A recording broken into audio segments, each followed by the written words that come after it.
Hello, this is José Stevens from The Power Path, and this podcast is drawn from the archives on my website, www.thepowerpath.com, and it's titled, How to Distinguish Among Soul Ages. There may be some additional remarks on this audible version. You can also read the original article on my website in the article archives.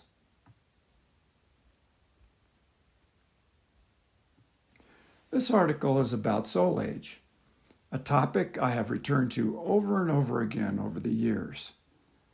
I'm writing this because of the many requests I get to explain the soul ages for greater understanding.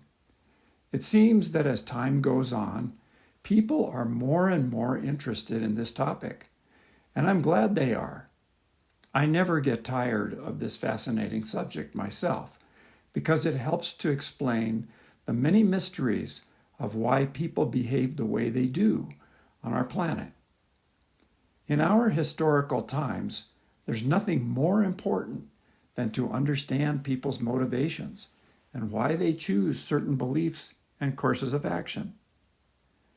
The world is going through a chaotic and dangerous initiation, a time of puberty, transitioning from childhood to young adulthood. During these times, many people are behaving very badly. Why? Because they're fearful, and when afraid, they fall back on their default position. And that default position is determined by their soul age. Judging and getting upset and angry with them will not help in the least bit. Right now, many of the people who should know better are engaging in fruitless resistance to this mayhem because they don't remember the rules of engagement on this planet. What follows is a simple and elucidating revelation of the understandings and perspectives and rules of engagement for each soul age. Although totally distinct, they are all mixed together on this planet. Just as people of very different beliefs and capabilities are mixed together in each biological family. Understand this, and you will understand the world, and more importantly, yourself. Patience, tolerance, acceptance, and peer pressure is what is needed to manage on this planet today. If a person cannot understand this, they are not yet mature enough in this lifetime to operate at a level above what they are. This isn't their fault. Everyone goes through all the stages and all the levels until they graduate. Everyone. This article will cover only the stages, not the levels, because that is just too much information for this short article. Each stage, I could say, has 7 levels. Each level requires from 1 to 10 lifetimes to complete. But that's all I'm going to say about the levels here. When it comes to understanding people of various stages of biological development, it's rather easy to distinguish their stage by their appearance. Infants are obviously very tiny and wrapped in a blanket. Toddlers are very short, sometimes leaking snot from their noses and staggering about while protesting very loudly. Latency age kids are running around playing some variation of King of the Mountain while making a fair amount of noise. And teenagers are obviously gawky and awkward while displaying moments of extraordinary insight. Adults are fully grown in a physical sense, acting in a more sophisticated fashion, working, being mothers and fathers, etc. This is what makes it so easy to have the departments in a department store, catering to all the different stages of growth. However, when it comes to soul ages, the situation is much more difficult. What does a young soul look like when they're 70 years old? Or a baby soul look like at 20 years of age? How about an infant soul at age 30? And what does a mature soul look like when they're 10 years old biologically? How does an old soul behave at age 3? Interestingly enough, some of the criteria mentioned for biological age still applies to soul age, as you shall shortly see. The problem is that maturity of the body does not matter at all in terms of soul age, so this can easily lead us astray. Before embarking on this short explanation about how to read soul age, I want to clear up one thing about soul age in general, because even among old souls, there is some confusion and some strongly held opinions about whether or not soul ages actually exist. So let's look at it this way. Life, like most things in life, whether soul ages exist, has everything to do with your perspective. Obviously, if you're an enlightened being, then you're not limited by time and space. All is one, all the time. So anything that looks like separation can't really be true. Therefore, for them, soul ages don't actually exist. However, most people on earth are not manifesting in an enlightened state. So this perspective does not apply to the vast majority of people. So for most people, soul ages do exist in their experience, just like gravity exists for those who have not yet transcended it. For most of us, we're busy playing the human game, and the human game has certain rules we abide by, just like the game of Monopoly or any other board game that you might come across. One of the basic conditions of the human game is that the bodies we use wear out much faster than we can learn and experience what we came here to do and learn. The remedy for this is to have numerous physical bodies over a long sequence of what appears to be time. And this gives us the illusion of variety that we need to play this game. In this game of life, we go from being inexperienced to being veterans as we progress from infancy to elderhood over what appear to be many lifetimes. Now, in actual fact, outside of time, all lifetimes are happening at once, and they're not linear at all. But that's very confusing for the intellect. We'll never figure that one out by trying to analyze it. So just accept that conditions are different depending on other factors, like whether you're still in the game or whether you've graduated from the game. Here are the 7 stages of development in terms of soul age. Remember that all stages have 7 levels each, requiring a number of lifetimes. So I'm going to read these in terms of stage, and then orientation, and then motto. So the first stage is the infant soul stage, and the orientation is survival. So infant souls are survival oriented, and their motto is, there's me and there's not me. The second stage is toddler soul, and the orientation is rule-oriented. And the motto is me and other me's. The third stage, we could call it young soul stage or a child stage. Success-oriented. And the motto is me and you, and I'm going to win. The fourth stage is the mature stage or the adolescent stage. The orientation is relationship-oriented. And the motto is, there's me and there's you, and I know how you feel. That's a real game changer. Stage 5 is the old soul or the adult. Their orientation is philosophically oriented. And the motto is, there's me and there's you. And we are both part of something greater, something bigger than us. Stage 6 is the transcendental soul. And the orientation is we are. So it's we oriented. And the motto is, there is only we, or us.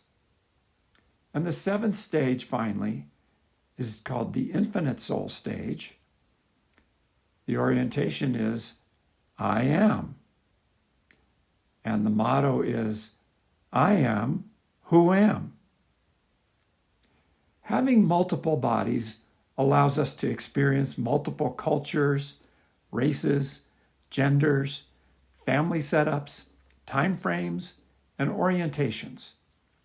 Just because we have multiple bodies does not mean that we're not cohesive souls that are ultimately one with spirit. Remember, this is only a game we're playing with the illusion of multiplicity of soul ages and a variety of experiences. Now that this question is set to rest, we can continue on our discussion of how to determine soul ages on planet Earth. Even though there have been many such prejudices over the ages, we cannot use physical size, intelligence, race, biological age, or gender to determine soul age or maturity. A black 10-year-old girl who is a midget could be a very old soul, and a big 50-year-old white man might be an infant soul, or vice versa. So what clues can we use to determine soul age? Well, here's a list. They are the following. 1. Values. What are their values? 2. What is their overall perspective about life? 3. What are the behavior patterns that they manifest? 4. How much fear do they demonstrate? 5. What is the level of violence that they demonstrate or manifest? 6. What is the level of compassion that they reveal? 7. Eye contact and some characteristics of appearance, other characteristics that I haven't named here, but we'll get to them. So these are the primary categories to determine soul age. Let's begin with the last category first, eye contact. This is the only category where there may be an exception for mature or adolescent souls. Generally, eye contact improves with every stage. Eye contact. Infant souls do not make eye contact. It frightens them too much. They just avoid it at all costs. They'll look away, look over your head, look down at their feet, but they won't meet your gaze. Toddler souls make very brief eye contact because of their fearfulness, because their suspicion, and because they don't trust other people very much. Young souls make eye contact to dominate another person, but not to allow someone in or to communicate with them. Mature souls enjoy eye contact unless they're disturbed or upset, and then they will avoid it. Old souls make strong, steady, open eye contact to connect and to allow the other person in. Transcendental souls don't think much of it at all. There's love and compassion in their eyes always. And for infinite souls, They're the same in this regard. But one quality that infinite souls have that only infants have, and that is that they don't blink. Biologically, if you look at an infant who's a few days old, they don't blink. And if you were to look into the eyes of someone like Jesus or the Buddha, you would find that they didn't blink either. That's a surprise. It's because the cosmos is reflected in their eyes. Okay, let's talk about compassion. The younger soul ages are incapable of compassion. They just don't know how, because they're so identified with their simian bodies and the fearfulness of occupying one. Starting with the mature soul, compassion is present and becomes stronger with each soul age. Level of violence. Unless infant souls are strictly taught not to react with violence, they can be viciously violent because they do not understand that others are alive and independent. Others are merely objects to be dealt with in their point of view and gotten out of the way. As children or even adults, they often torture or hurt animals, unfortunately. Toddler souls will gladly burn, behead, or execute those who have violated their religious beliefs and principles. They can be capable of horrific torture, and yet they can appear innocent and childlike. They display a strange obedience and loyalty to dominant, corrupt, or fascist leaders, like, for example, Hitler or Lenin. And there are many other examples. And toddler souls do not think for themselves, but they spout the party line.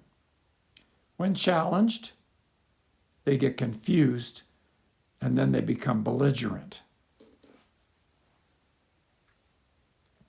Young souls will gladly dispatch enemies by the thousands in order to win a big battle. For them, it's all about dominance and success in fighting, whether on the battlefield or in business, or in a court of law, for example. Murder, threats, bribery, and corruption are all acceptable if they think they can get away with it. This is a key question. Can I pull it off? Often they do. Think of Putin in Russia and his dealings around, say, Ukraine and Crimea and other tyrants and dictators and their what they try to get away with. For them, appearances are everything, and they gladly, brashly, and ostentatiously display their wealth with the delight of a 10-year-old who has caught a big fish on their line. Mature souls identify with and feel what others feel, and this makes them incapable of violence unless they are overcome in a fit of passion. An old soul might be violent in self-defense or in defense of others, only very occasionally. Any transcendental soul or infinite souls wouldn't even consider it. They're not capable of it. It just simply wouldn't happen around them.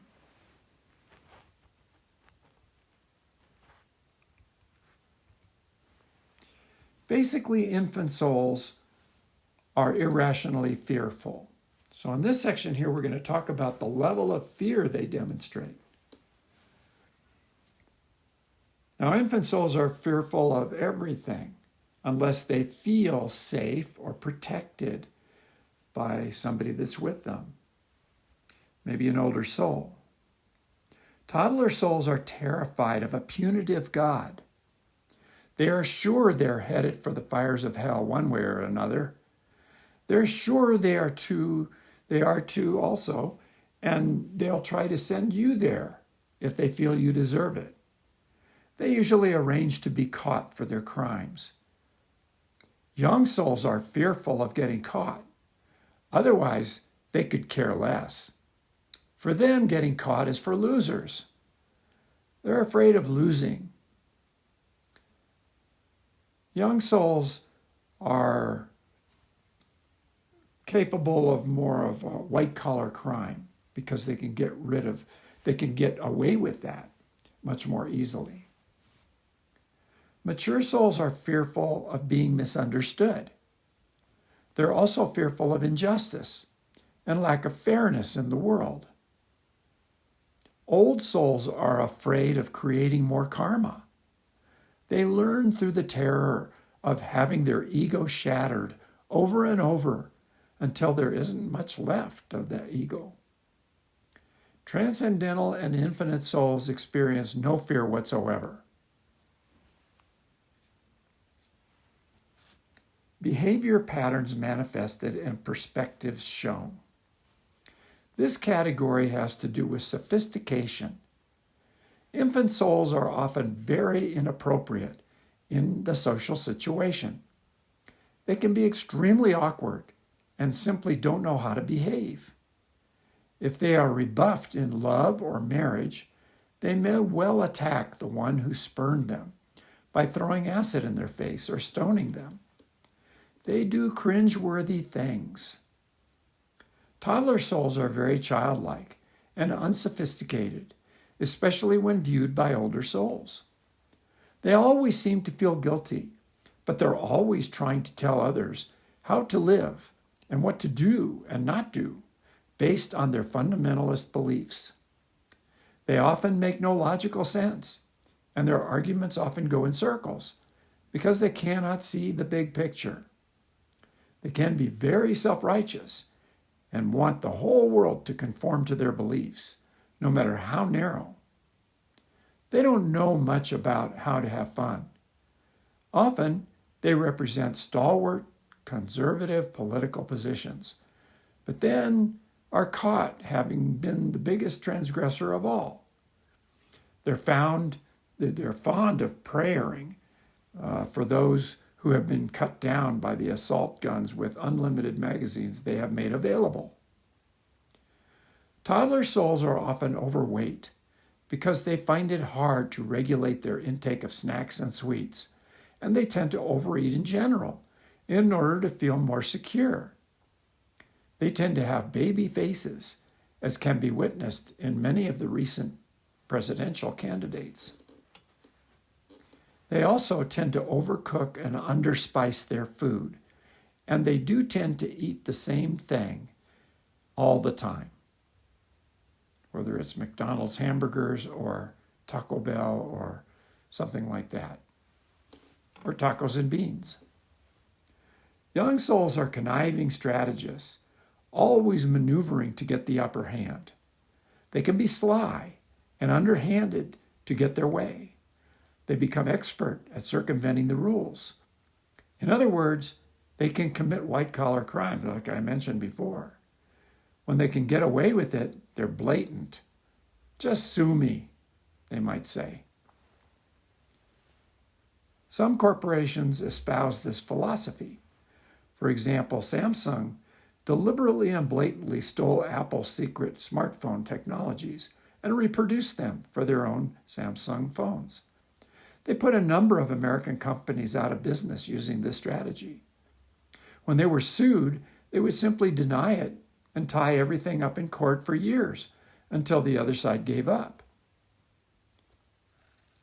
Mature souls are known for getting themselves in the center of huge relationship messes. They tend to be dramatic, and like baby souls, they relish situations where they are misunderstood. The difference is that they can see shades of gray and look like they are in their bodies. They have more depth and compassion in their eyes. They can connect with you and display understanding, tolerance, and goodwill. Sometimes there's a disconnect between the spiritual values they believe in and their actual behavior. For example, they may meditate and value neutrality, but feel very sorry for themselves when feeling wronged. They have a way of lacking neutrality, even when they should know better. On the other hand, mature souls can be brilliantly insightful and aware. They're often quite sophisticated in their dress and social graces. They can be very romantic, and they can make excellent artists and musicians. Old souls are relaxed and offbeat, somewhat eccentric in their beliefs and behavior, but never boorish. They're famously neutral. They might say, "Oh, is that so?" They don't suffer fools kindly, but they're compassionately direct and steady as a rock. Old souls are not spaced out. Rather, they're very present and they occupy their bodies. They're known for being very sensual and sometimes naturally hedonistic, but they would never hurt somebody on purpose or with intention, even when they're following their hedonistic instincts. They have no use for guilt and shame, and yet they are kind and loving and compassionate. Transcendental and infinite souls are always spiritual teachers and cannot be missed because of their wisdom, their stature, their power and love. Think of somebody like Thich Nhat Hanh, or think of somebody like Eckhart Tolle, or Adyashanti, or Socrates from history. There's many examples. You'll see the same qualities in all of them. Values held. This category is very simple to understand. Infant souls have no values other than to survive at all costs. They'll do anything to survive. Toddler souls value structure and rules. They believe in authority, law and order, and strict interpretation of the laws. In other words, the letter of the law, not the spirit of the law. They're not flexible at all, and they believe in corporal punishment. They can be very rigid, and they can behave like sheep, not thinking for themselves, but basically doing what they're told. Young souls are like bright-eyed children, discovering their newfound abilities and powers that they cannot wait to test out. They can be ultra charming, but to them, everything is about what looks good. If it makes you look good, then who cares about substance? Drive the cool car, date the cool people, sidle up to money and power, be seen in the right places. Who cares what the issues are? Find the fads and profit from them. Wear the mink, even though the animal might be terribly mistreated or going extinct. Who cares? Mature souls value relationships. The relationship with self, others, relationship with spirit, relationship to food, work, the planet, etc. They like communication, understanding. They like study. They like psychology. They like depth. They like meaning. They like love and purpose.